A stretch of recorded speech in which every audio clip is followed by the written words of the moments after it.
Bonjour à tous. On va passer 1 heure à peu près ensemble pour parler d'un domaine moi, qui me passionne depuis quelques années.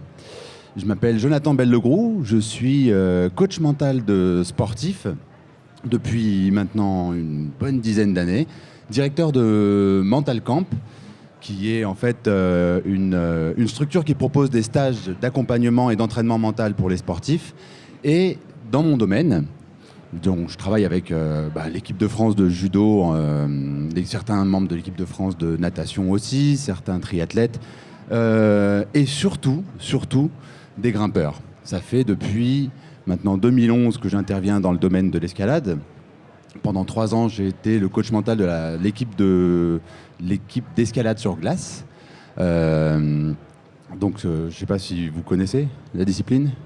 Pas tous. J'en ai vu certains froncer les sourcils comme ça. Donc, c'est en gros des grimpeurs qui grimpent avec des piolets, des crampons, et quand il fait moins 10, ils trouvent qu'il fait encore chaud. En gros.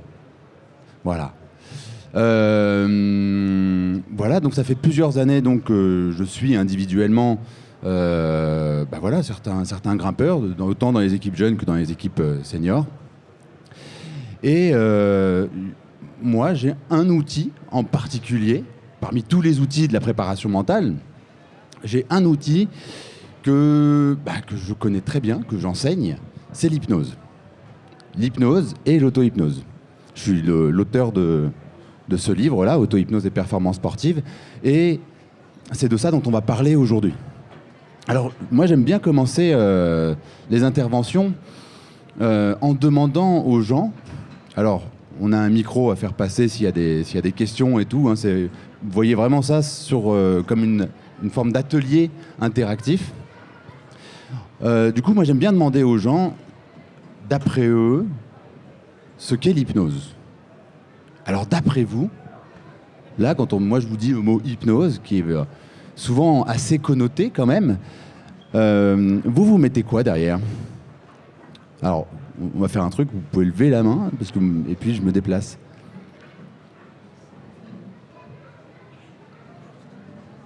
Yes.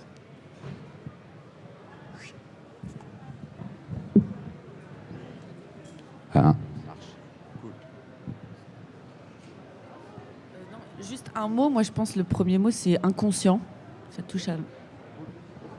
Inconscient, d'accord. Hyper intéressant, j'y reviendrai là-dessus. État modifié de conscience. État modifié de conscience, c'est génial, j'adore. Contrôle. Ok, contrôle. C'est pas un mot qu'on me sort souvent celui-là à cette question. Intéressant.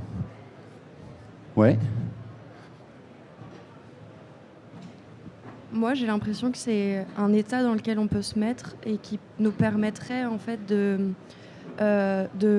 franchir des barrières qu'on se met de manière très consciente et voilà, qui nous permet de lâcher prise finalement pour réaliser d'autres choses ou voir différemment les possibilités. Ouais, ok. Encore un point de vue, un regard derrière ce... Ouais. Je pense qu'il faut surtout pas prendre l'hypnose comme Mesmer à la télé, que c'est vraiment de la merde ça, et que c'est un truc télévisuel, et qu'il faut le voir dans un autre sens. J'en ai parlé avec un gars qui faisait un peu d'hypnose, et il m'a dit, à force de faire ça à la télé, tout le monde croit que l'hypnose, c'est faire la poule à un mec sur une table, alors qu'en fait, c'est des trucs qui peuvent vachement servir et qui sont vachement intéressants, qui sont un peu à creuser. En effet, c'est rigolo parce que des fois, il y a certaines conférences où on me dit, mais ok, alors je fais des démonstrations, des fois, on verra si j'ai un peu le temps tout à l'heure. Mais il arrive d'avoir des personnes qui disent, ok, ouais, mais est-ce que vous allez me faire la poule ? Alors, généralement, ces gens-là, je leur demande, ok, ça fait comment une poule ? Ils font, ça fait cote-cote. Et je leur dis, ok, mais ça bouge comment une poule ? Ils font, ça fait cote. J'ai dit, voilà, j'ai pas besoin de faire d'hypnose avec vous pour vous faire la poule. Il n'y a pas eu besoin, vous l'avez fait tout seul, quoi. Non, évidemment, il n'y a pas besoin de... Enfin, c'est pas ça. Ça, c'est une façon de faire de l'hypnose. De façon historique, l'hypnose que vous pourriez voir à la télévision hein, ou en spectacle, c'est une façon qui a 200 ans de retard. En fait, c'est l'hypnose très directive qui fonctionnait, qui est à la base, entre autres, de la neuropsychiatrie et des travaux de Charcot. C'est-à-dire, en gros, on disait aux gens, OK, maintenant tu dors, et puis t'as plus peur. Et sur 20% des gens, à peu près, ça fonctionne. Alors, il y a 200 ans, on se disait, ah, ces gens-là sont hypnotisables, les autres, non. Aujourd'hui, on sait effectivement qu'on est tous hypnotisables. Mesdames et messieurs, vous avez tous été plusieurs fois dans l'état d'hypnose. Alors, ce matin, pas forcément, mais hier, c'est sûr. Et en plus de ça, on est dans un sport, je dis on parce que je pense à l'escalade, mais bien souvent les sports de nature, plus généralement, on est dans un sport où c'est très compliqué de ne pas être dans l'état d'hypnose. Alors du coup, ça demande de définir ce que c'est. Alors je vais reprendre certains mots. Effectivement, inconscient. Nous, derrière le mot inconscient, ce qu'on va entendre, c'est pas forcément le truc freudien, hein, le truc l'inconscient. Non. L'inconscient, c'est tout ce qui est de façon automatique. C'est-à-dire que un grimpeur qui se dit « Bon, ben moi, je vais partir dans ma voie », et puis, au moment où il commence à grimper, il commence à transpirer des mains. Puis, il commence à avoir le twist au niveau du pied.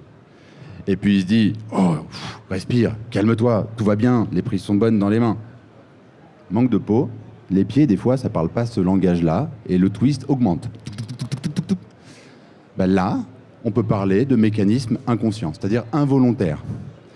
Quand on parle en fait d'inconscient, on va plutôt nous le comprendre comme mécanisme vraiment hors de portée de notre conscience. Autrement dit, votre respiration est inconsciente. Votre régulation de la température du corps est inconsciente aussi, ainsi que votre digestion, ainsi que la plupart de vos émotions. Parce que généralement, quand on grimpe, on se dit pas, tiens, allez hop, là, je vais me faire un petit stress. Ça va être bien. Puis là, je vais me faire un petit pic de peur et de soulagement juste derrière. Allez hop, c'est parti. Non, ça se fait tout seul, en fait.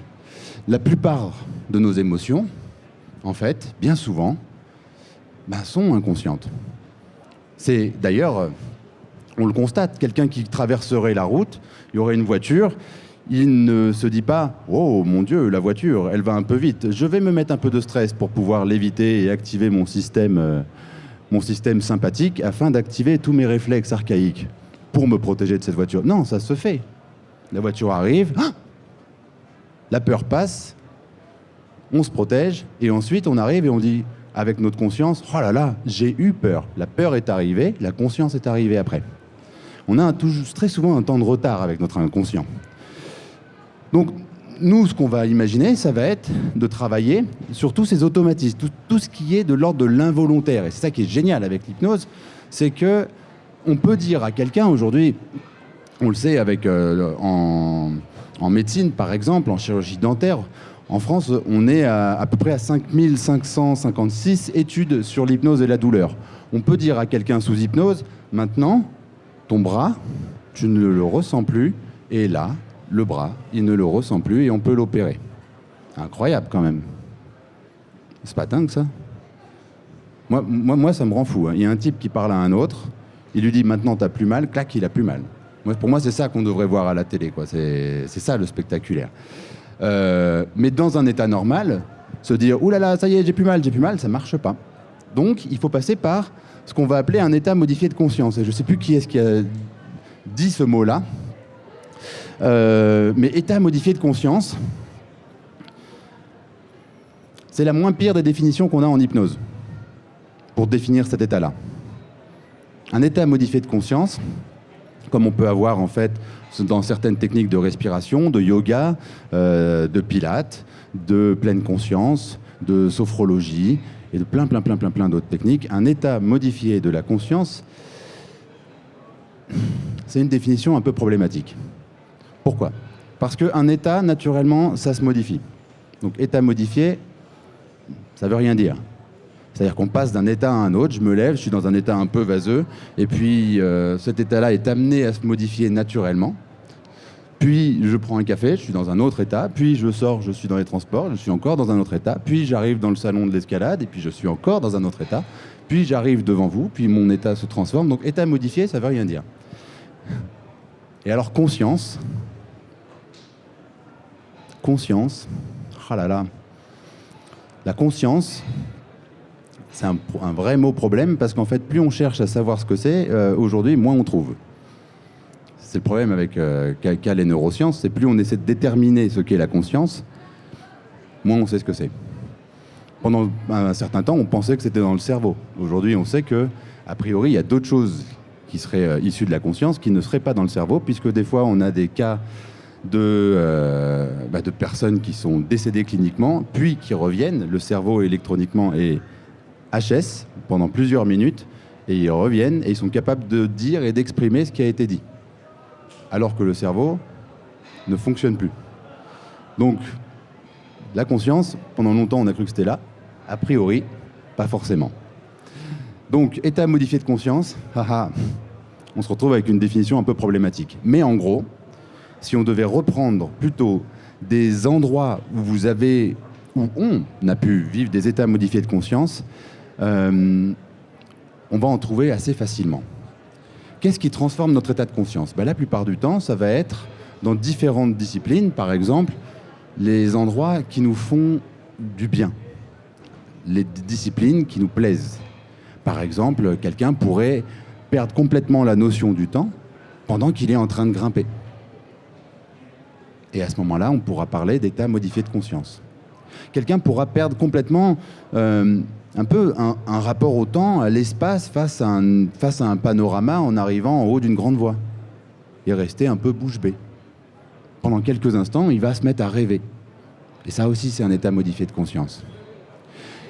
Ça vous est déjà arrivé d'être en véhicule, d'arriver à destination sans avoir eu conscience en détail du trajet ? Ouais. Tous les jours. Gros état modifié de conscience, alors. C'est un état modifié de conscience. Alors, bon, c'est pas le plus intéressant à reproduire lorsqu'on veut apprendre de l'auto-hypnose, mais c'est un des plus courants. C'est-à-dire qu'en fait, notre cerveau, lorsqu'il est dans une tâche répétitive, où il pourrait y avoir de l'ennui, il va avoir cette tendance à s'évader, à s'échapper. Et on le dit dans notre langage, on dit j'étais dans une rêverie, je me suis évadé pendant quelques instants. Et on fait tout ça. De l'enfant en classe qui s'ennuie, jusqu'au grand enfant qui est devenu adulte et qui est dans son boulot et qui s'ennuie et qui pense à sa sortie falaise du week-end, par exemple. En fait, c'est presque une fonction normale du cerveau de faire ça. En neurosciences, on appelle ça le creux ultradien, c'est-à-dire que c'est quelque chose qui se produit entre toutes les 50 à 80 minutes. En gros, notre cerveau se met en mode hypnose, rêverie, quelques instants. Ce que nous, on va appeler hypnose, d'autres vont appeler ça méditation. Hein.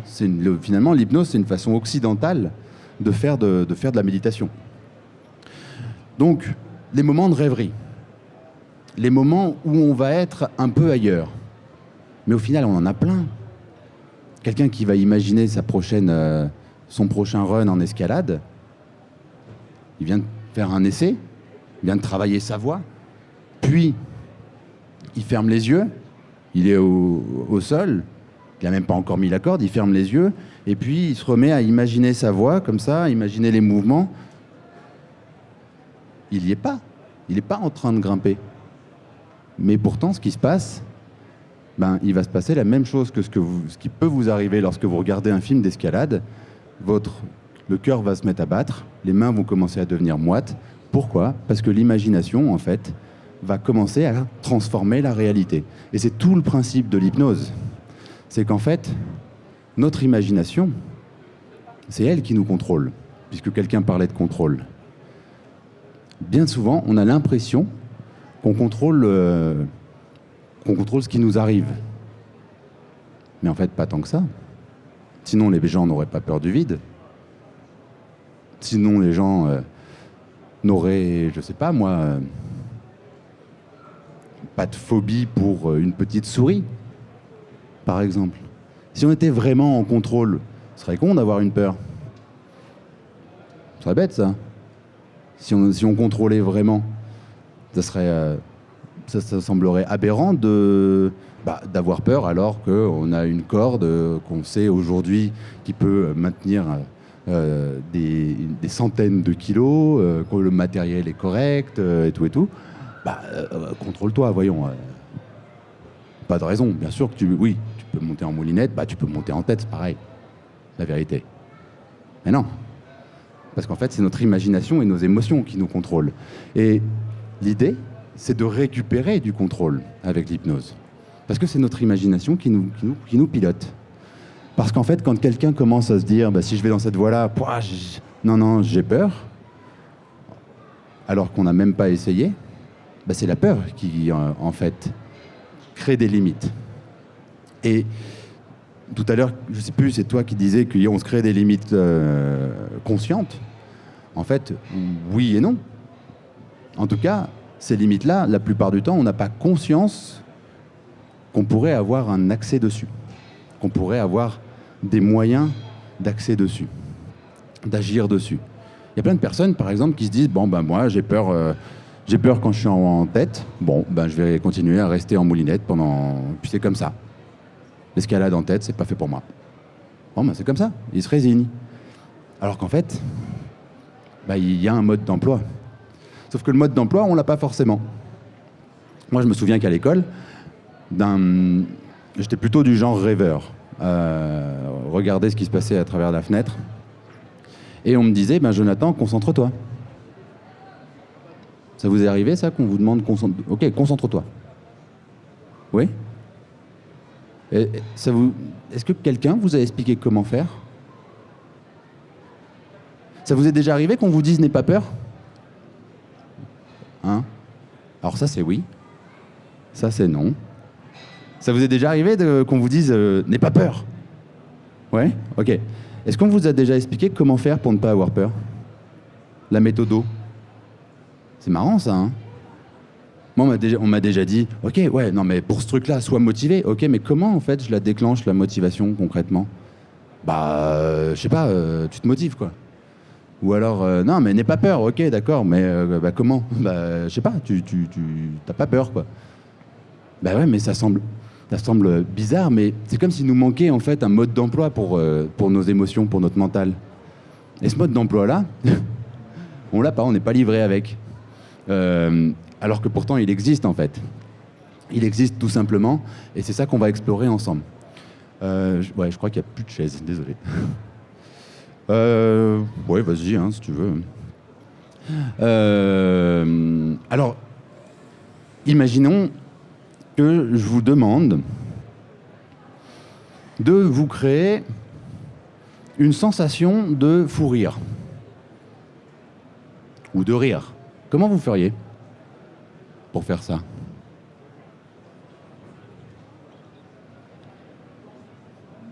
On pense à un truc drôle, ouais.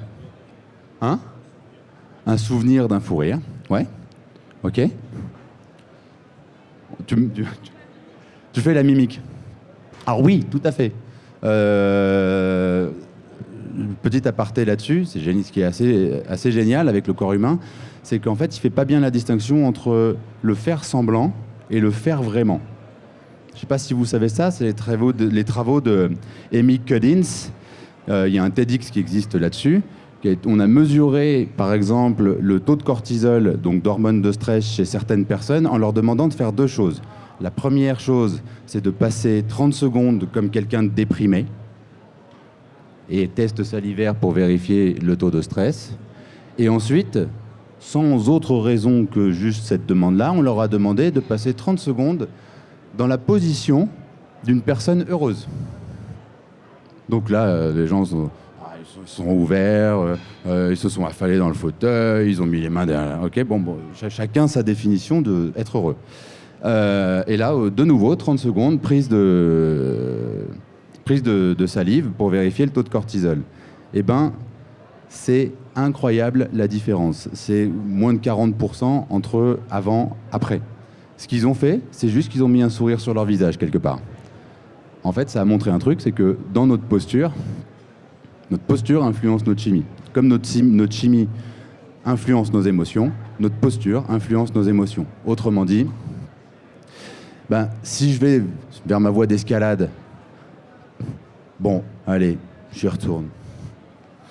Bon, on va voir. Ça me saoule. Bon, de toute façon, je me sens un peu faible.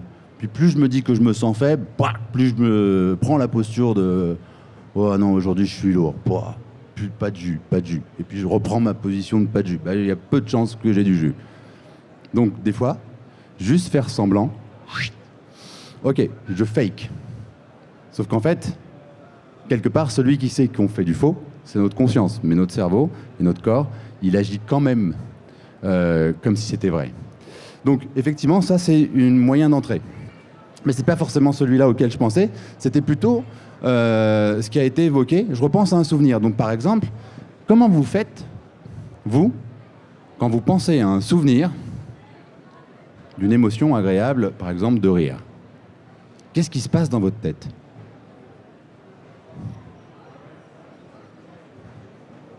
On se fait une image? Ouais. Alors, quand vous vous faites une image, pour combien d'entre vous, l'image est fixe, comme une photo? Levez la main. Ok. Du coup, pour combien d'entre vous, cette image est en mouvement, comme si c'était un film? Ok. Pour combien d'entre vous, ça alterne? Photo, film, photo, film. Ok, d'accord. Vous êtes foutus. Non, je plaisante. Il n'y a pas de règle. Ça, c'est quelque chose d'important. C'est qu'au niveau mental, il n'y a pas de règle. C'est-à-dire que j'ai travaillé avec des sportifs qui ont mentalement des choses dans leur tête complètement différentes, mais l'efficacité va être plus ou moins la même. Certains vont avoir besoin de se faire des films, d'autres vont avoir besoin de se faire des images dans leur tête, fixes. Et du moment que ça vous va, c'est OK. Sauf que la plupart du temps, avant qu'on mette le nez dedans, quelque part, qu'on se questionne, ça se fait tout seul. Autrement dit, notre mental ne nous a pas demandé la permission de nous créer ou des images, ou des films, ou plein d'autres choses qu'on va voir ensemble. Il le fait, c'est tout. Alors, pour combien d'entre vous, donc là, il y a où on peut se faire des films, où on peut se faire des images. Pour combien d'entre vous, ces images ou ces films sont en noir et blanc? Ok. Du coup, les autres, c'est en couleur. Ok. On va faire un test. Bon, puisqu'il y a une grande majorité en couleur, je vais vous proposer de faire un jeu avec votre esprit. Et vous pouvez le faire parce que c'est votre esprit, en fait. Hein, c'est chez vous, quoi. Vous pouvez le faire les yeux ouverts ou les yeux fermés. Imaginez simplement qu'on place un filtre sur votre image. Et que ce filtre-là, c'est un filtre noir et blanc. Repensez du coup à votre souvenir. Il y a une émotion derrière. Et puis, mettez ce filtre-là. Puis ressentez ce qui se passe dans l'évolution de cette émotion. Ça fait quoi? Nostalgie? Ouais.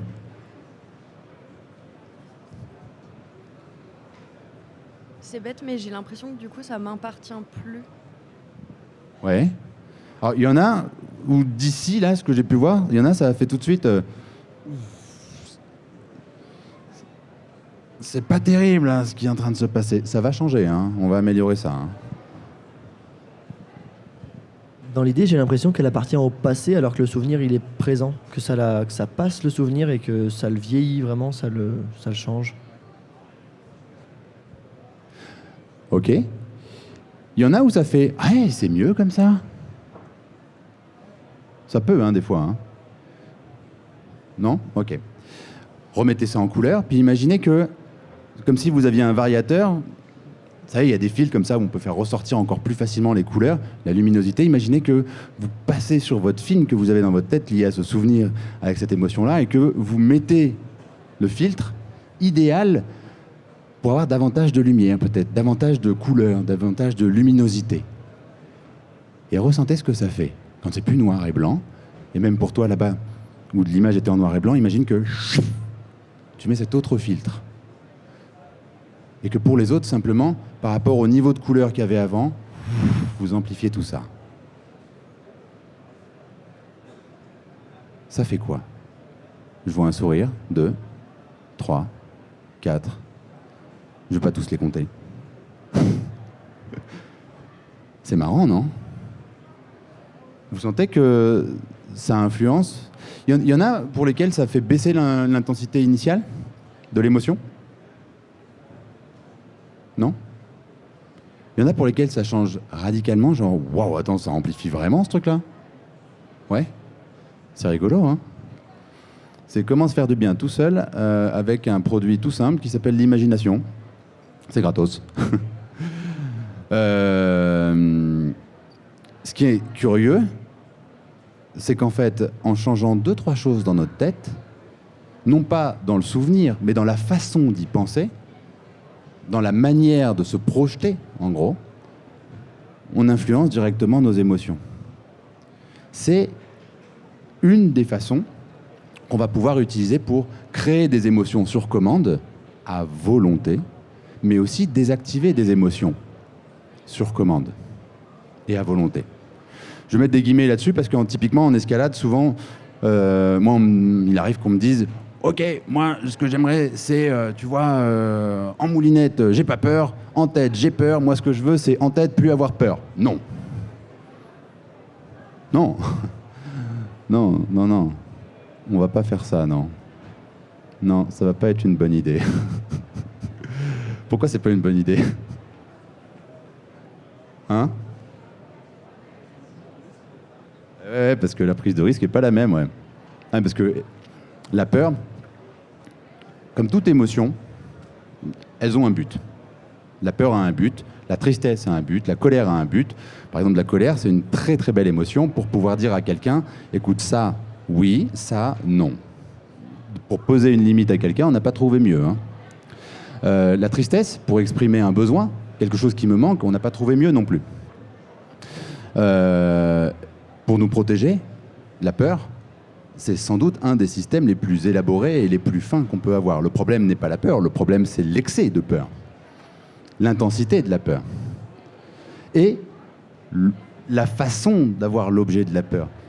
Donc la peur, on ne va pas l'enlever, mais on va l'atténuer. Ok ? Mais sinon, typiquement, la peur, c'est fabuleux. Quelques instants, on va arriver là-dessus, mais d'abord, on va continuer sur les émotions agréables, quelques instants. Donc là, qu'est-ce qu'on a fait? On a joué sur un paramètre de votre cerveau, du mien aussi, hein, le visuel. En gros, notre cerveau fonctionne avec nos 5 sens. Vous les connaissez, hein, le visuel, l'auditif, l'olfactif, le gustatif et le toucher.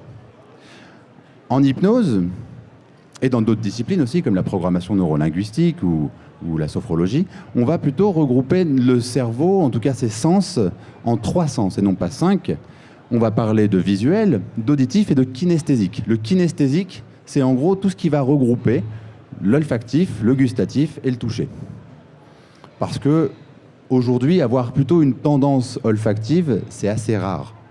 Par contre, les gens qui ont plutôt une facilité à capter leur monde à travers leur sens du toucher vont aussi avoir un sens de l'odorat souvent un peu plus développé et un sens du gustatif aussi un peu plus développé. Donc on va imaginer qu'on a 3 sens. Le visuel, l'auditif et le kinesthésique. Le visuel, comment il fonctionne?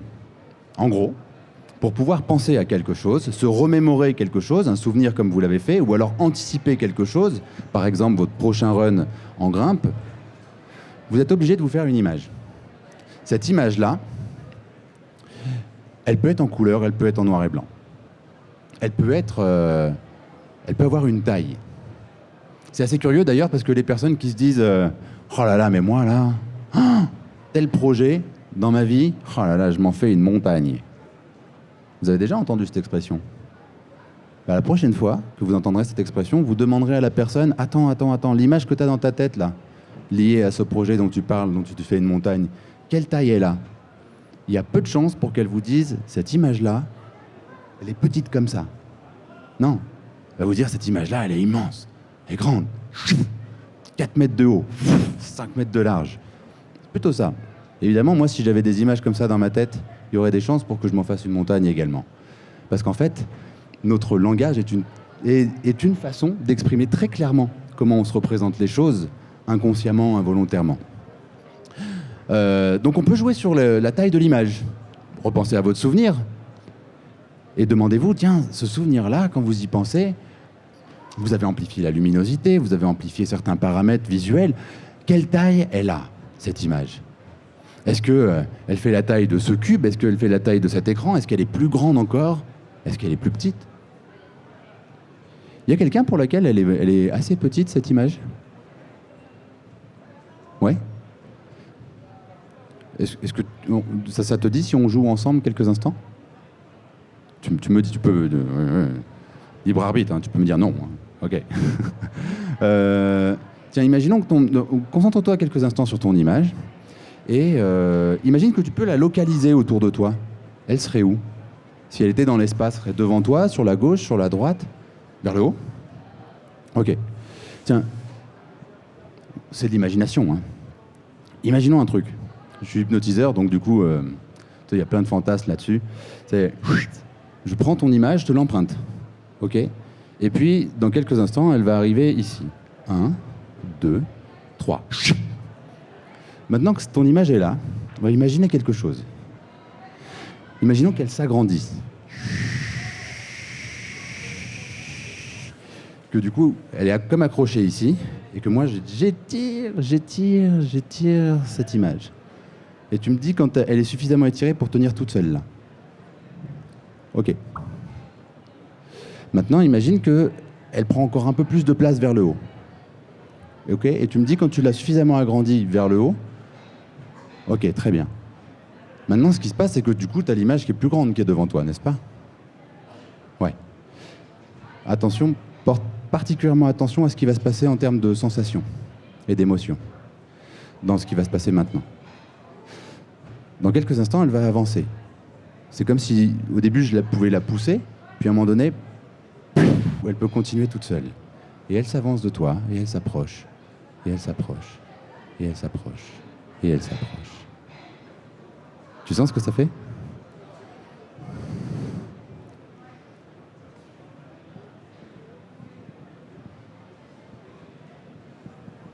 Merci. Quand tu as retiré l'image, mon pouce est accéléré, et quand elle se rapproche, mon pouce est calmé.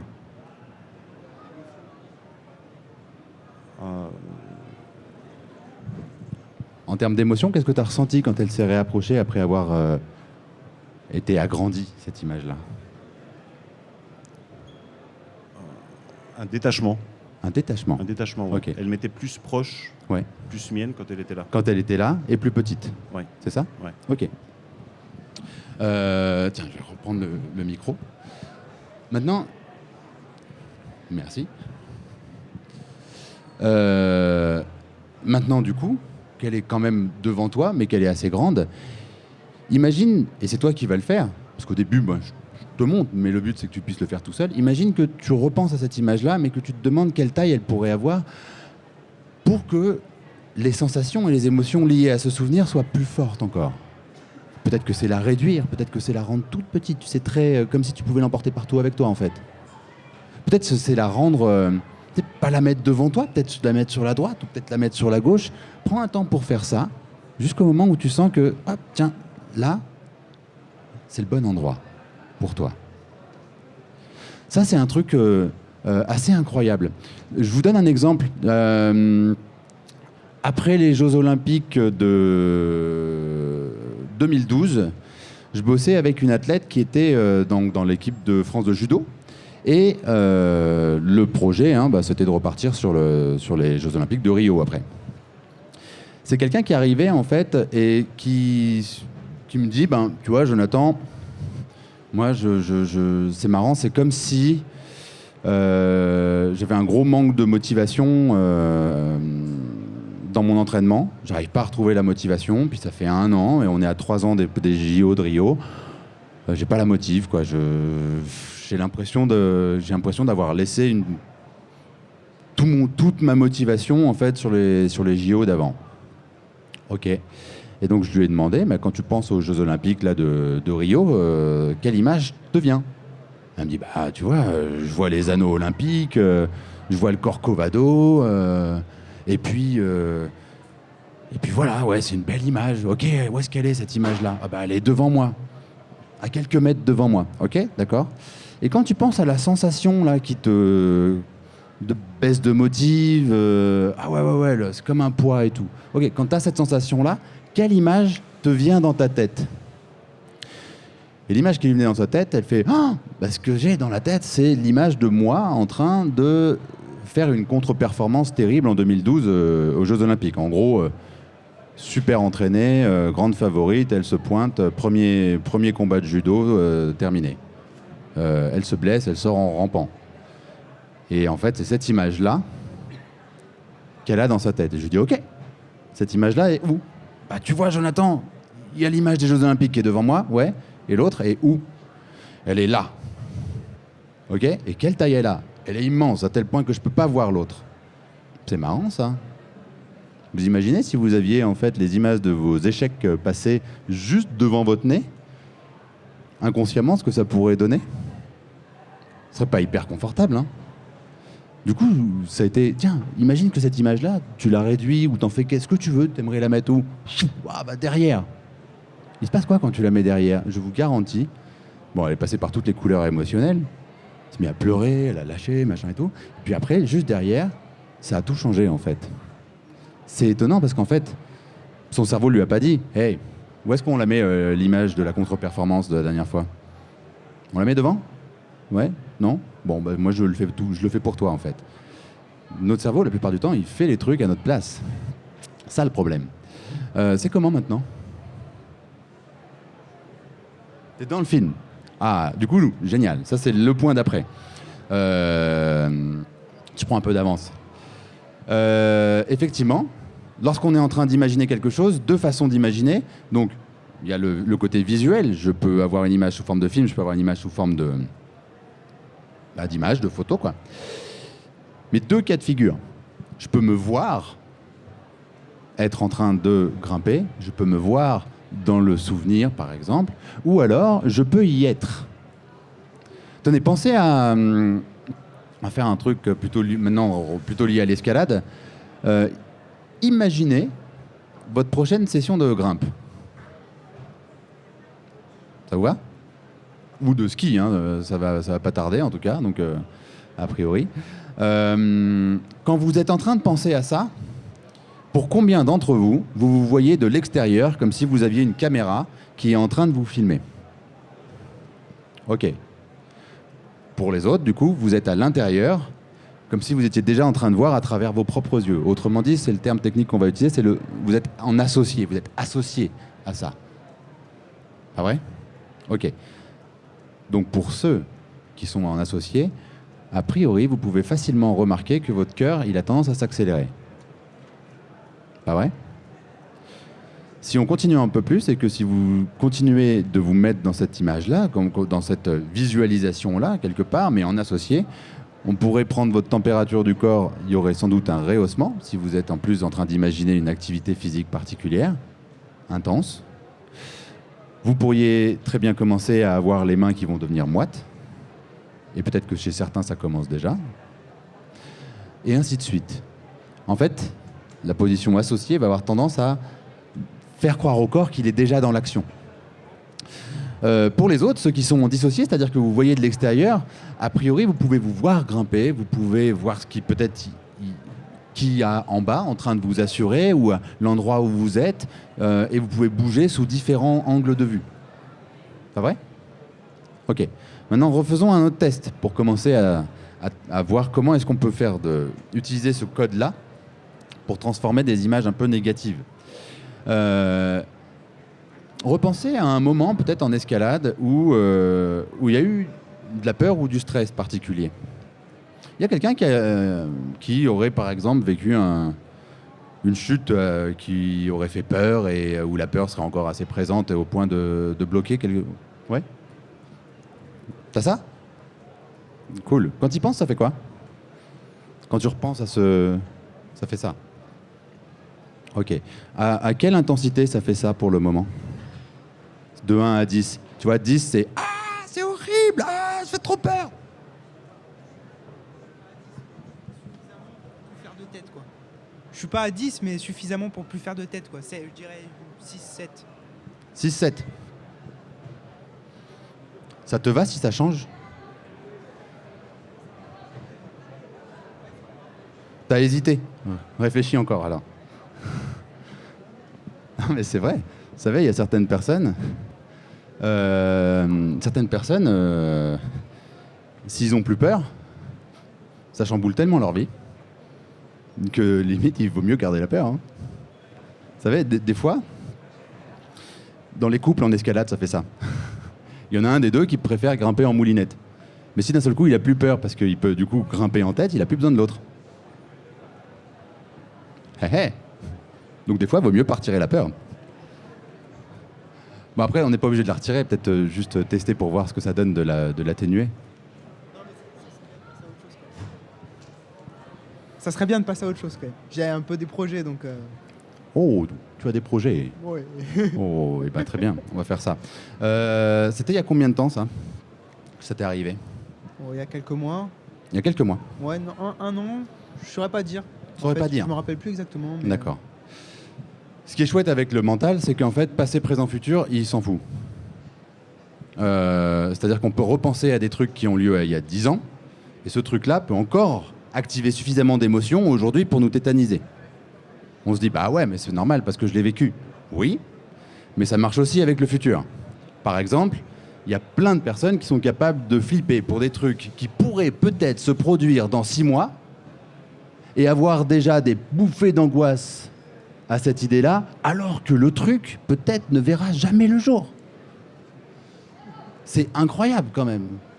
Comme certaines personnes sont capables de flipper de trucs qu'ils n'imaginent, d'abord, qui ne connaissent pas. C'est vrai, hein. Plein de personnes qui ont peur de... Bah, typiquement, il y a des gens qui ne font pas d'escalade, ça existe encore, et qui vous disent ah, « Tu fais de l'escalade ? Ah, moi, je pourrais pas. » Bah, t'en as déjà fait ? Non, mais je pourrais pas. Bah, comment tu sais que tu peux pas ? Ça semble bizarre, ça, non ? Avoir peur d'un truc qu'on ne connaît pas. Ce serait rigolo. Moi, actuellement, j'ai un fils qui est en train d'apprendre à marcher. C'est trop mignon, ça fait 15 jours. Et il se met à marcher comme ça. Puis je me dis, mais s'il pensait comme certaines personnes, genre, ah, se lever ? Ah non, moi je pourrais pas, c'est trop dur. Ben, t'as même pas essayé. Non, mais laisse tomber. Je vais rester à 4 pattes, ça va être tellement mieux la vie comme ça. C'est aberrant, enfin, c'est pas comme ça qu'on a appris, quoi. À un moment donné, en tant qu'adulte, il y a un moment où on se met à flipper des trucs qui peut-être ne verront jamais le jour. Mais ce flip-là, il n'est pas vrai. Il est vrai que parce qu'à un moment donné, on y croit. C'est incroyable le nombre d'étudiants que je peux avoir des fois en coaching mental qui viennent et qui disent « Ah, moi je stresse trop de ne pas réussir mon concours l'année prochaine. » Putain, mais c'est l'année prochaine. Non ? C'est rigolo ça. Il y en a qui, par exemple, qui ont peur d'avoir mal chez le dentiste. Avant même d'aller chez le dentiste, ça se trouve, le dentiste va vous dire « Tout va bien ». Et il y en a qui oh, « Je vais chez le dentiste demain. Oh, j'ai déjà trop mal. » Mais c'est pas vrai, en fait. L'anticipation. Ah là là.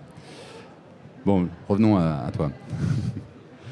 En fait, tout ça pour dire que ça n'a pas d'importance vraiment de savoir si ça fait longtemps ou pas. C'était juste une façon de faire le pont sur... Des fois, il y a des trucs, ça fait très longtemps que c'est là. Et le temps n'a pas fait son travail, tout simplement parce qu'en fait, la perception du temps de notre mental n'est pas la même. Maintenant, il y a certaines choses qui sont là depuis longtemps et qui peuvent aussi changer vite. Il y a une croyance, par exemple, qui est assez fréquente, c'est que comme un truc est resté longtemps, alors, ça va mettre longtemps à partir.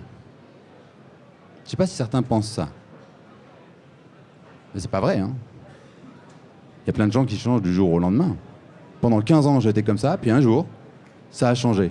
Ils n'ont pas mis 15 ans à changer, ils ont mis 15 ans à être comme ça, puis ça a changé. Comme il y a plein de personnes qui vivent toute leur vie, je sais pas, ils ont 30 ans ou 40 ans de vie sans phobie, ils montent dans un ascenseur, l'ascenseur se bloque quelques instants, allez savoir pourquoi leur cerveau se dit ah, « Mon Dieu, mais on va mourir !» La personne n'en a même pas conscience, elle sort de l'ascenseur, tranquille,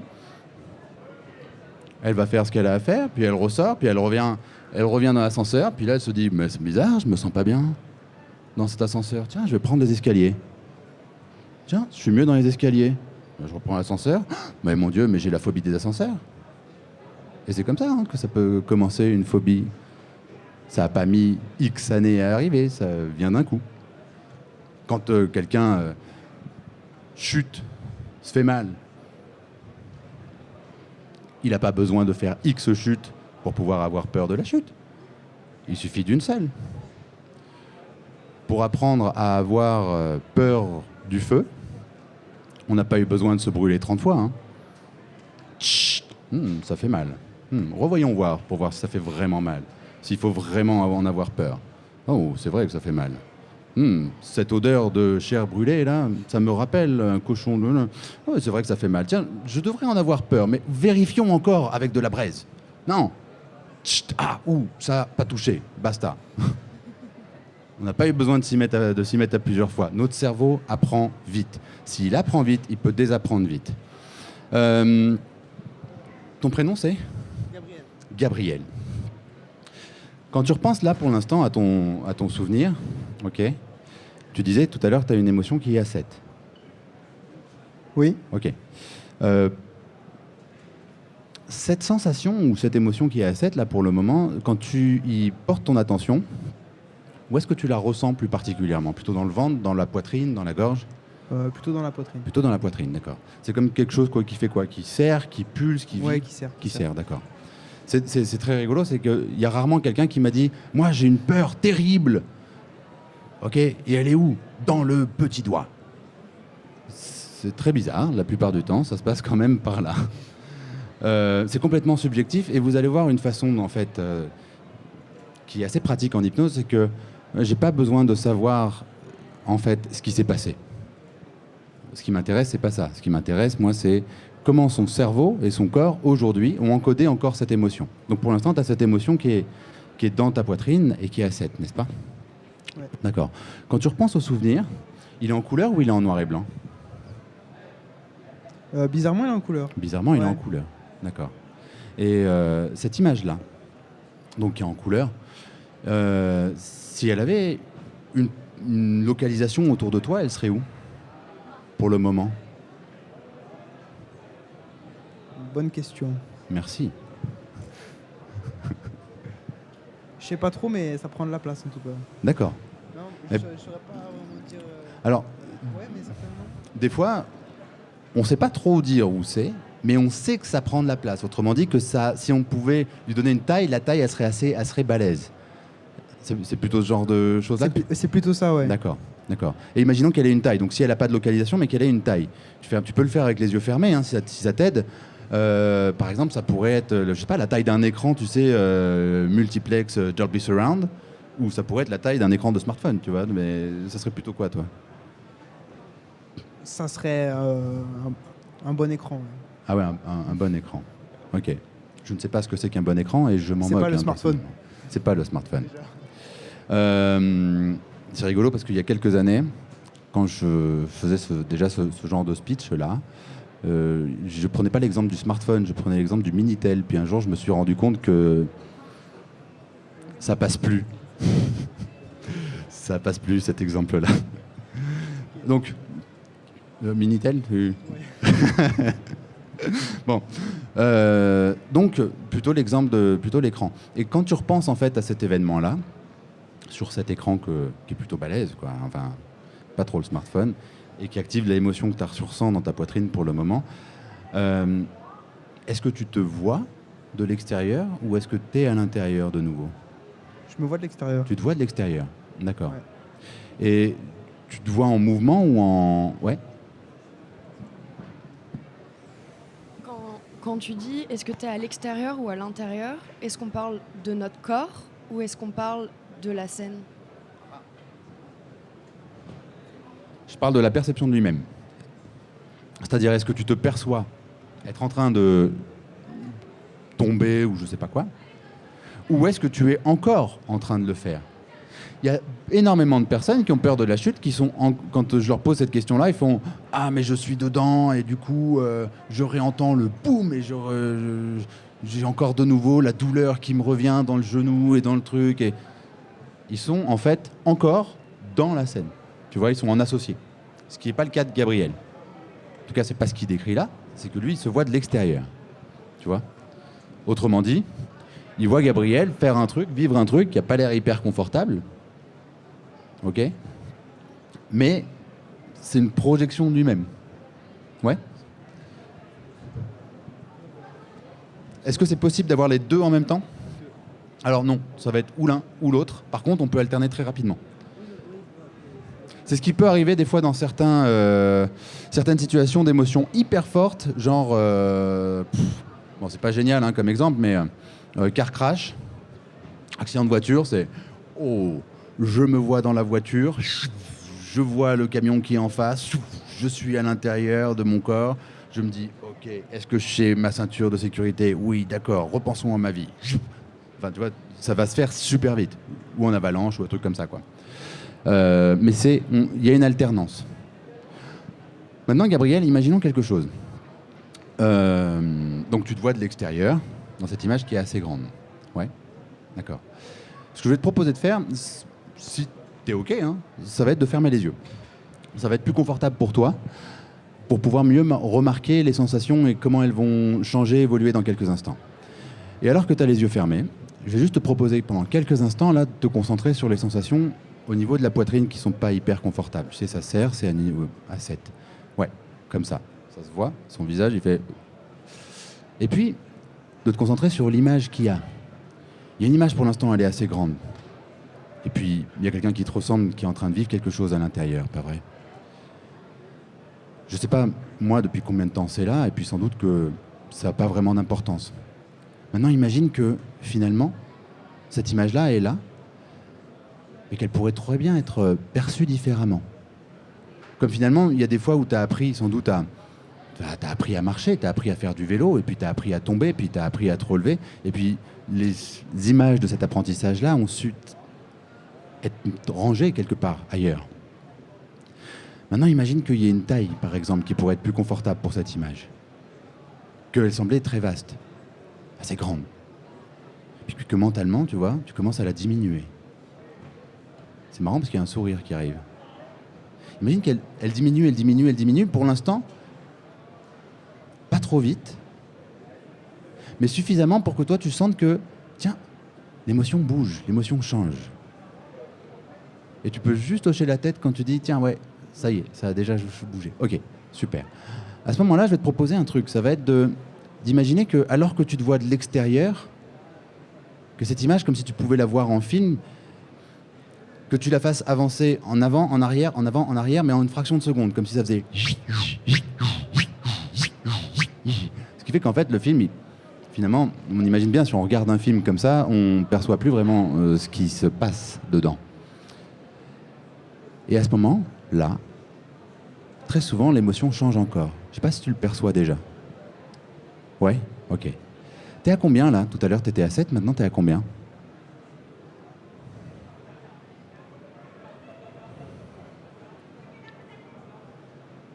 Je dirais 4, 5. Ok, Ouais. 4, 5. D'accord. Mais déjà, ça n'a plus trop de sens. Déjà, ça n'a Je plus sais trop pas. de sens. Le fait de le faire bouger, ça enlève le sens de l'émotion, quoi. D'accord. Ouais.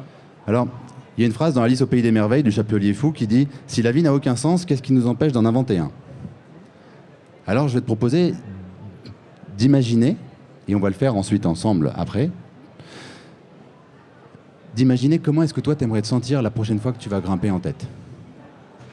Comme si tu pouvais déjà te faire une projection mentale. Tu sais, par exemple, avant d'imaginer quelque chose, avant de faire quelque chose, on peut très bien se projeter dedans.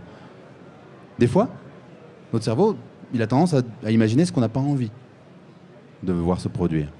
Genre, j'ai pas envie d'avoir peur, j'ai pas envie de stresser, j'ai pas envie d'être mal, j'ai pas envie de tétaniser, j'ai pas envie d'avoir le twist, j'ai pas envie d'être bloqué dans la voie. Ça marche pas très bien, ça. Ce que tu vas faire, c'est que tu vas plutôt te concentrer et d'imaginer comment tu as envie d'être la prochaine fois que tu vas grimper en tête. C'est-à-dire que tu peux construire une image, y mettre des couleurs, te voir de l'extérieur, te voir, je sais pas, t'équiper. Il ne s'agit pas forcément de le faire par la suite, mais au moins de redonner du choix, de rappeler à ton cerveau que c'est comme ça que toi tu as envie de fonctionner. Et dès que tu as cette image qui est suffisamment précise dans ta tête, alors tu peux fermer les yeux. Comme ça.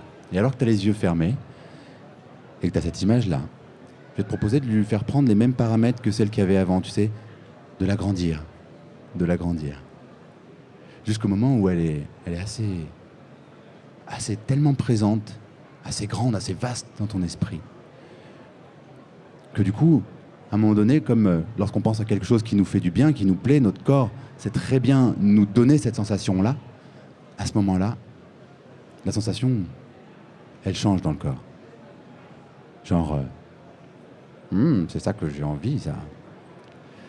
Ça fait quoi l'idée d'aller grimper en tête, par exemple, là maintenant? Il a rouvert les yeux, hein. C'est bien. C'est bien, ok. Ouais. Tu te rappelles le truc que tu avais avant qui était à 7, maintenant c'est à combien? Et j'y pensais plus. D'accord. Et maintenant, quand tu fais exprès d'y penser, ça fait quoi? Ça soulage, je dirais que je dois être à 3. Ok. D'accord. Tu vas continuer la technique tout seul quand je vais l'expliquer aux autres. Ok? Oui?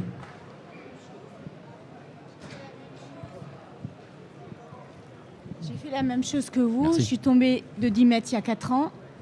Et en fait, l'image, la petite image rétrécie de moi qui est allongée par terre et je me vois aussi de l'extérieur, elle part pas. Je me vois en train de grimper en tête, c'est super chouette. Mais franchement, même là, quand je vous en parle, la petite image, elle est toujours là, quoi. Oui? Et alors? En fait, il faut que je l'enlève, cette image, parce que... D'accord. Peut-être que c'est en parce travaillant que sur ça- d'autres parce que paramètres. ça me fait mal au ventre, quoi. Ouais. Vous voyez, ça me fait monter les... Ouais. Voilà, quoi. Très bien, c'est que c'est encore présent. Ça veut dire qu'il faut faire autre chose. C'est tout? Regardez. Là, en 3 minutes avec Gabriel, mais parce que j'ai un temps de questions-réponses avec lui, je teste différents paramètres. Et c'est ça qu'on va faire. C'est-à-dire qu'en gros, quand on pense à quelque chose qui nous pose une limite, une peur, une émotion, quelque chose que vous avez vécu ou quelque chose que vous pourriez très bien imaginer. Par exemple, je sais pas, moi, il y a certaines personnes qui vont se poser une limite, ça va être une cotation. Là, on parle de stress, de peur, de choses comme ça, mais ça pourrait très bien être une des premières limites qu'on a en escalade, c'est la cote. C'est incroyable. Vous savez qu'avec l'équipe de France junior, on a fait un test, on a fait grimper donc les jeunes en changeant Profitez bien de cette demi-heure alors, profitez bien de cette demi-heure. On se répond, je sais pas qui au téléphone de l'autre côté, mais on a changé les cotations et on leur a enlevé les voies de chauffe et on leur a mis en fait les étiquettes des voies de chauffe sur les étiquettes des voitures. Qu'est-ce qui s'est passé? À votre avis? Ils ont réussi à grimper les voitures comme si c'était des voies de chauffe. Oh là, je suis pas vraiment en forme, mais c'est un peu dur, mais je pense que vous êtes trompé un peu dans la cotation, mais ça passe. Anecdote, blague à part, moi pendant plusieurs années, j'ai bossé à Murmure à Paris et puis à Espace Vertical à Grenoble. Je jouais avec la même chose. J'ai retesté cette expérience. Ça marche. Ça marche à tous les coups. C'est incroyable comme en fait finalement une couleur ou une cotation devient une limite. Vous savez que quand même que pendant des années, jusqu'à peu près dans les années 50, fin des années 50, on était persuadé que l'homme et la femme n'iront jamais au-dessus du CISA. Que le CISA, c'était la cotation ultime de l'escalade. Vous savez ça quand même. Vous savez quand même qu'il y a quelques années, enfin le 9e degré, c'était improbable. À l'époque où Mesmer il commençait justement à sortir son bouquin qui s'appelait le 7e degré, et il disait, bah voilà, le 6e degré c'est terminé, il y a un 7e degré, mais ce n'est finalement que des limites, en fait. Donc vous pourriez très bien bosser là-dessus, sur votre perception d'une cotation. Maintenant, comment on va faire ? Vous allez penser à quelque chose qui vous... Ou alors quelque chose que vous avez vécu et qui vous crée encore, qui vous génère encore un stress. Dans l'idéal, faites pas comme Gabriel, parce qu'on l'a fait ensemble. Donc du coup, il peut prendre quelque chose qui est à 7, mais tant qu'à faire, prenez pour vous-même quelque chose qui est à un niveau, je sais pas, 4. Pour commencer, c'est déjà bien, pour tester cette technique. Vous avez ça? Sinon, je suis hypnotiseur, on peut en créer. Après, on les enlève. Hein. Je blague. Il y a quelqu'un une fois qui m'a dit, quand même, vous pouvez vraiment créer ça? Je l'ai regardé dans les yeux, je dis oui. La phobie des grenouilles, ça vous va? Ah là là. Qu'est-ce qu'on rigole. Donc vous avez ça, quelque chose, voilà, niveau 4 sur 10, quoi. En fait, ce que vous allez faire, c'est que vous allez penser pendant quelques instants à ça. C'est le moment où, mesdames et messieurs, nous allons traverser une légère zone de turbulence et vous allez vous demander comment votre mental a encodé ça. Il a encodé ça d'une certaine façon, avec une certaine image. Ou vous êtes dedans, ou vous êtes dehors, ou les deux, avec une certaine couleur. Est-ce que c'est en noir et blanc? Est-ce que c'est en lumière? Est-ce que l'image est grande? Est-ce qu'elle est vaste? Est-ce qu'elle est petite? Portez juste votre attention quelques instants là-dessus, sur la sensation aussi, pour l'instant. Où est-ce qu'elle est? Est-ce qu'elle est dans la gorge, dans la poitrine, dans le ventre? Puis, ce que vous allez faire, c'est que vous allez commencer à transformer cette image-là. Avec vos paramètres, vous allez tester. Et c'est là où vous allez tester à votre façon, à votre manière à vous. Certains, peut-être, vont avoir très envie de diminuer cette image, de diminuer sa taille. Et ça sera peut-être suffisant pour tout de suite diminuer, apaiser, transformer l'émotion. Peut-être certains, ça sera en transformant la lumière, la couleur. Pour d'autres, peut-être, ça sera en se voyant de l'extérieur alors qu'ils se voyaient à l'intérieur jusqu'à présent. Pour d'autres, peut-être, ça sera... Imaginez que cette image n'est pas devant ou sur le côté, mais plutôt qu'elle est derrière ou en dessous de vous, ou au-dessus. Je ne sais pas exactement ce que vous allez faire dans votre esprit, mais je sais qu'à un moment donné, vous allez pouvoir remarquer que la sensation évolue. Change. Diminue. Vous allez pouvoir aussi vous demander quel genre de son il y a. Est-ce qu'il y a quelque chose à entendre ou pas? Vous demandez ce qui se passe si ce son-là diminue aussi, comme s'il y avait un bouton volume et que vous diminuiez le son. Jusqu'au moment où l'émotion est presque mise en sourdine. Alors le travail, là, ça va être d'imaginer comment est-ce que vous aimeriez vous sentir à la place. Une fois que l'émotion a baissé, suffisamment, parfois pas complètement, mais suffisamment, vous allez vous demander ce que vous aimeriez sentir à la place comme émotion. Comment vous aimeriez être, vous comporter, ressentir en pensant à tel ou tel événement. Et pour pouvoir simplement répondre à cette question, naturellement, votre mental crée déjà, en fait, une autre image, un autre scénario, qui peut être vrai, qui peut ne pas être vrai. Pour l'instant, finalement, le vrai du faux n'a aucun intérêt pour notre mental, pour notre inconscient. Imaginez du coup que vous pouvez, à la manière d'un scénariste, d'un réalisateur, vous créer une image idéale de vous, vous comportant exactement comme vous aimeriez. Agrandissez la taille de cette image pour qu'elle prenne la même taille que celle qu'il y avait avant. Imaginez qu'elle a la même luminosité, la même couleur, le même emplacement, comme si c'était possible de dire à votre mental, dans son langage à lui, jusqu'à présent, c'était cette émotion-là, et tu lui avais donné de l'importance en l'encodant de telle façon, maintenant c'est cette émotion-ci que je veux ressentir. Et en reprenant exactement le même code qu'elle avait. En amplifiant les ressentis, en jouant sur vos paramètres, jusqu'au moment où vous vous dites, tiens, là,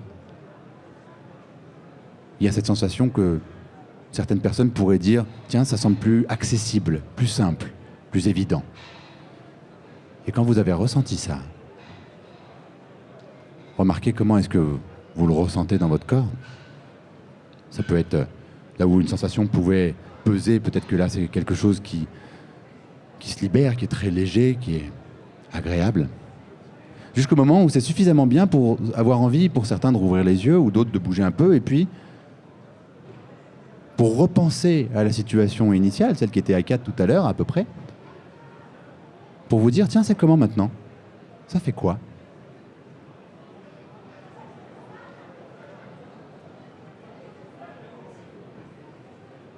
Prenez une bonne inspiration. C'est comment?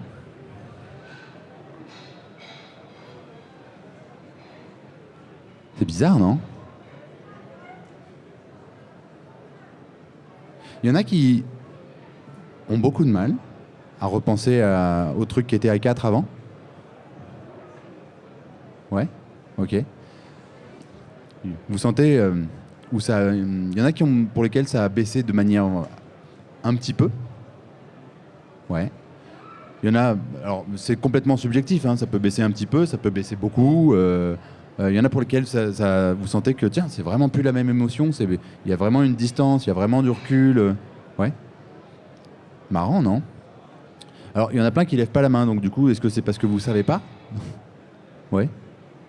Chouette. Parce que ne pas savoir, c'est une très bonne chose. Des fois, après, quand on fait une technique d'auto-hypnose, comme là, on a fait un truc très simple. C'est le principe du copier-coller. Notre cerveau, un peu comme un grand ordinateur, il a dit, OK, cette émotion-là, c'est rangé dans tel dossier. Ce dossier-là, il est à tel endroit, avec telle image, avec telle émotion, avec telle sensation.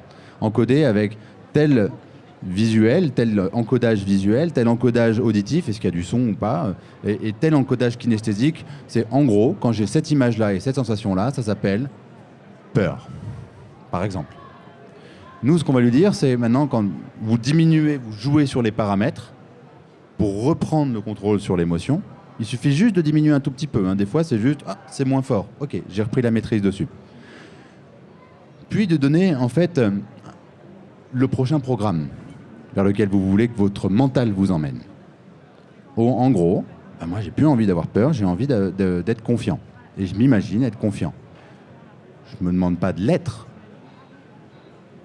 Il y a certaines personnes qui se disent, bah ouais, mais moi, je ne sais pas ce que c'est qu'être confiant. Alors, c'est pas vrai. Sinon, on ne pourrait pas savoir ce que c'est que la confiance. Vous savez, sur certaines personnes qui disent « Mais moi, j'ai jamais été sûr de moi », bah, généralement, ils sont très sûrs d'eux lorsqu'ils disent qu'ils ne sont pas sûrs d'eux. Donc, ils connaissent très très bien le fait d'être très sûrs d'eux. Sinon, ils ne pourraient pas savoir que ça existe. Je ne peux pas manquer d'eau, à moins de savoir qu'à un moment donné, l'eau existe. Sinon, je ne manquerai pas d'eau. Vous voyez le mécanisme? Donc, le but, c'est de vous dire « Ok, comment est-ce que j'ai envie de me sentir ?» Faire cette image-là, et peut-être que ça va sembler lointain, improbable. Le but, c'est de rendre ça plus probable pour notre mental, pas pour notre conscience, pour notre mental. Autrement dit, en reprenant les mêmes caractéristiques que ce qui lui semblait complètement sûr et certain, autrement dit, avant la peur. Autrement dit, j'ai une grande image, par exemple, de peur, je diminue l'image, je la mets en noir et blanc, par exemple, j'imagine quelque chose, un autre scénario, moi j'ai envie d'être bien, confiant, je sais pas. Et j'imagine que cette image-là est toute petite, je vais l'agrandir, jusqu'au moment où elle a les mêmes paramètres qu'avant. Que l'autre, celle qui s'appelait peur. Vous me suivez, ça? Ouais? Cool. Derrière, c'est comme un reformatage, en fait. Ça donne souvent le truc de « Ok, alors l'émotion d'avant, j'arrive à y repenser, mais je trouve plus l'émotion. » Ça, c'est le premier cas de figure. Deuxième cas de figure, c'est « Ok, je suis un peu perdu entre je suis bien, je suis pas bien, dans une zone de doute qui est très très bien. Parce qu'en fait, c'est avec ce doute-là qu'on va pouvoir aller tester et du coup, envisager que ça puisse être différent pour une fois. Et c'est comme ça que quelque chose d'immuable redevient muable, en mouvement, changeable. C'est parce qu'à un moment donné, il y a le doute.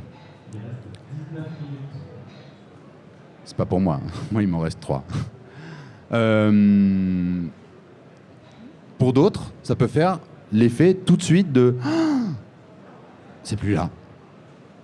C'est vraiment plus là, je me sens bien. Ça arrive, mais c'est pas systématique. C'est même pas ce qu'on doit avoir envie de chercher. Le but, c'est de remettre du mouvement. C'est de se rappeler qu'en fait, à l'intérieur, on doit être maître de ses choix, maître de ses émotions. Autrement dit, redonner une direction différente à votre mental, à votre esprit, une direction qu'il n'avait pas auparavant. Jusqu'à présent, il y avait par exemple que la peur, ou que le stress, ou que l'émotion pas confortable. C'est lui rappeler qu'il peut y avoir autre chose. Et c'est dans cette autre chose-là, et par la mise en action derrière, le plus proche possible d'ailleurs de l'application de cette technique, que vous allez pouvoir, du coup, être surpris et vraiment mesurer que, ok, ça a bougé. Est-ce que ça aura bougé beaucoup? Je sais pas. Des fois, oui. Des fois, en 3 minutes de technique, comme ça, c'est incroyable. Et des fois, c'est pas incroyable tout de suite. Super. Ça va. Il faudra juste refaire la technique, peut-être en prenant un temps un peu plus pour vous, reprendre les points, continuer d'explorer ça. Mais pas changer tout de suite, ça va aussi quand même. Est-ce qu'il y a des questions là-dessus? Alors, attrape! Non, je plaisante. Où est-ce qu'il est le micro?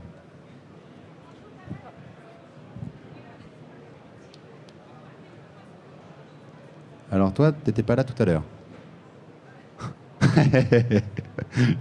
Oui, elles sont utiles les émotions. Le but, c'est pas de les enlever. C'est de les contrôler, de les apaiser. J'allais pas dire contrôler dans le sens contrôler ses émotions. Il y a plein de personnes qui sont « Ouais, moi je contrôle mes émotions ». Généralement, d'ailleurs, c'est ceux qui ne les contrôlent pas, en fait. Quand ils disent « Non, moi je contrôle mes émotions ». C'est en gros de les rendre acceptables. C'est super d'avoir peur. Putain, si on n'aimait pas un peu avoir peur, on ferait pas d'escalade. Hein, on resterait les 2 pieds au sol, tranquille. On ferait... Et ouais. C'est vrai ça. Si on enlevait la peur, l'aspect risque et peur de l'escalade, est-ce que vous pratiqueriez encore?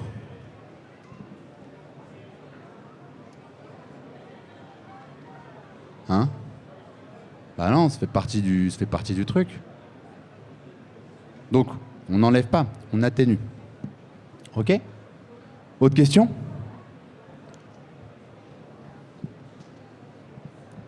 C'est pas une question, c'est peut-être plus une remarque. J'ai essayé votre exercice, mais je visualisais la chute, je visualisais le drame et ce que je ressentais pendant le drame.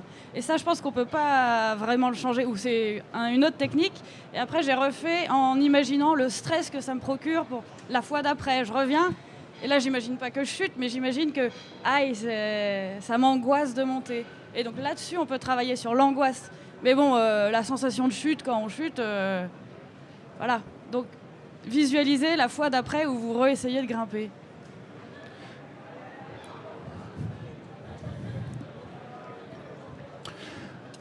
Vous savez, les personnes qui considèrent avoir de la chance et qui peuvent remarquer dans leur vie qu'ils ont de la chance, généralement, sont celles qui se considèrent comme étant chanceuses. Les personnes qui considèrent, par exemple, et qui remarquent dans leur quotidien qu'ils n'ont pas de chance, généralement se considèrent comme étant malchanceuses. On a testé ça dans les années 70, on s'est rendu compte qu'en fait, ça venait de la perception que les gens avaient et que c'était leur façon de voir leur quotidien qui faisait qu'ils avaient de la chance davantage ou pas. Que la chance, finalement, c'est pas quelque chose qu'on a ou qu'on n'a pas, mais c'est quelque chose qu'on va provoquer par notre vision, par notre vue de l'esprit. En fait, à l'inverse de saint Thomas qui disait je crois que ce que je vois, en fait, aujourd'hui, on sait que c'est pas du tout ça. C'est on ne voit que ce qu'on croit. Pour répondre à pourquoi est-ce que je dis ça? Parce que si tu penses qu'à un moment donné, tu ne pourras pas changer ça, c'est vrai que tu ne peux pas changer l'événement. Si tu t'es vraiment cassé la gueule et que tu t'es blessé, tu ne peux pas changer l'événement. Par contre, si tu te dis que l'émotion ne peut pas passer, à ce moment-là, il y a de fortes chances qu'elle ne passe pas. Parce que, encore une fois, quelqu'un qui... tu as l'air de dire, tu disais que c'était quelque chose que tu imagines, c'est ça? Ou quelque chose que tu as vécu. Tu ressens la chute. Tu arrives à ressentir la chute avant même de grimper en imaginant que tu vas grimper en tête et que tu vas chuter? Non, tu ressens l'angoisse. L'angoisse de la chute. Donc tu t'imagines chuter alors que tu ne l'as pas encore fait et tu ressens l'angoisse. Et ça, tu la ressens réellement. D'accord. En fait, tu es profondément sous hypnose. Mais hypnotisé par ton propre mental. Mais en fait, que ce soit vrai ou pas, l'important, ce n'est pas ça. On est tous tombés. Et on n'a pas gardé l'émotion liée à cette chute. On est passé à autre chose. Tu peux changer ça. Une personne, par exemple, bah tiens, typiquement, moi j'ai eu des grimpeurs en séance avec lesquels j'ai bossé, et il y en a un, il tombe et il se retrouve avec la cheville au niveau du genou. C'est pas beau. C'est pas beau. Bon, et quand il se remet à grimper, il a ce souvenir de l'accident avec la cheville au niveau du genou, et il est de nouveau avec la sensation d'avoir ça. Tellement il s'est pété le tibia. C'est pas agréable. Pas agréable. Et il a fait comme Gabriel. Tiens, je m'imagine voir de l'extérieur. Ah bah d'un seul coup, c'est pas dire ce truc-là n'est pas arrivé, ce truc-là est arrivé, mais par contre ça ne me touche plus. Ça a fonctionné avec lui aussi rapidement que ça. Il se peut des fois que ça ne se passe pas aussi rapidement que ça. Ok ? Maintenant, ça c'est en cas de chute vécue. Mais il y a plein de personnes qui ont peur de la chute alors qu'ils n'ont jamais chuté. D'ailleurs, le problème en escalade, c'est rarement la chute. C'est ce que la personne imagine lorsqu'elle va chuter. C'est ça le problème. Par exemple, il y a des personnes qui vont chuter et qui vont imaginer qu'ils vont arriver sur le mur et qui vont faire BAM ! Ils vont rebondir comme un ressort. Ils ont déjà tout ce scénario-là en tête. Normal, c'est flippant. Moi aussi, j'ai pas envie de grimper si j'ai ça dans la tête. Hein. Il y en a qui vont imaginer autre chose. La chute, pas de problème. Mais ils vont imaginer que tout le monde en bas va rigoler. Comme si toute la salle d'escalade, à 19h, quand c'est blindé, tout le monde s'arrête, se retourne et fait « Bah !» C'est ça qu'ils ont dans la tête. Eux, ils ont une émotion, c'est peur. Et ils vont se dire ah, « J'ai peur de la chute ». Non, ils ont peur des conséquences de la chute. Et ces conséquences-là ne sont vraies que parce qu'à un moment donné, elles y croient. Alors, on va terminer là-dessus. Moi, je reste là pendant quelques questions et tout. J'ai pris quelques exemplaires du bouquin s'il y en a qui sont intéressés. Mais finalement, dès qu'on travaille sur le mental, avec l'hypnose ou pas, parce qu'en fait, finalement, quand on a fermé les yeux, qu'on s'est imaginé différentes choses, on a été en train de faire de l'hypnose, là, tous ensemble. La question, en fait, avec laquelle moi, j'aimerais vous proposer de repartir, c'est demandez-vous à quoi vous croyez. Qu'il y a plein de choses, peut-être, dans l'escalade, et finalement, l'escalade peut aussi être une grande métaphore de la vie, où on tombe, on repart, parfois on est sécurisé, parfois on a l'impression d'être sécurisé, puis pas vraiment. Mais autour de tout ça, demandez-vous en quoi vous croyez lorsque vous grimpez. Avant de grimper, avant d'être face à cet obstacle finalement, mais en même temps, pas qu'un obstacle, qui est aussi une manière d'avoir un support pour se développer soi-même, apprendre sur soi-même. Demandez-vous ce que vous vous dites sur vous. Demandez-vous ce que vous vous dites sur vos capacités, sur ce que vous pouvez faire, ce que vous pouvez ne pas faire. Et demandez-vous si ça, ce que vous allez pouvoir remarquer, si c'est choisi ou pas. Si c'est pas choisi, je vais juste vous proposer une chose, de fermer les yeux la prochaine fois et juste de dire à votre mental pendant quelques instants et de partir grimper et de voir ce que ça change. Merci beaucoup pour votre attention. Je vous souhaite de passer une très bonne journée. À très bientôt.